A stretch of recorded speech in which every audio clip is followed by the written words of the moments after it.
Continuano senza sosta le indagini dei carabinieri per identificare i due assassini che sabato notte hanno ucciso a coltellate Ben Amer Marouen, il trentenne tunisino trovato agonizzante in via Aldomoro e poi morto in ospedale. I due sono stati ripresi dalle telecamere e l'uomo che ha sferrato la coltellata mortale potrebbe presto avere un volto, potrebbe essere un marocchino che è ancora in fuga con il suo complice.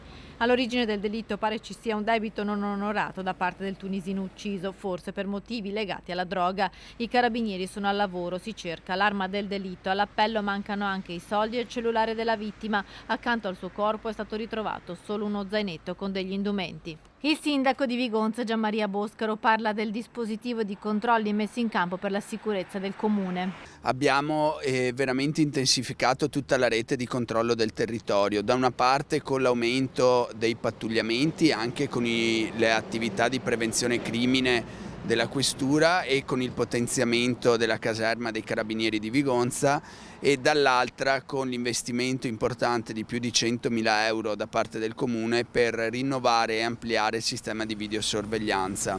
Un sistema di videosorveglianza che è stato utile appunto anche in questo caso, nel caso dell'omicidio, per identificare e vedere gli assassini. Un comune, quello di Vigonza, salito agli onori della cronaca anche per un furto in un'abitazione di via Buozzi, nella frazione di Peraga. I proprietari presi di mira per l'8ª volta dai ladri in 10 anni. Negli ultimi 20 giorni era in campo ed è in campo un'attività speciale di antidegrado, dove insieme alla questura sono stati fatti diversi sopralluoghi in strutture che ospitavano delle persone irregolari, per l'identificazione e anche per alcuni arresti.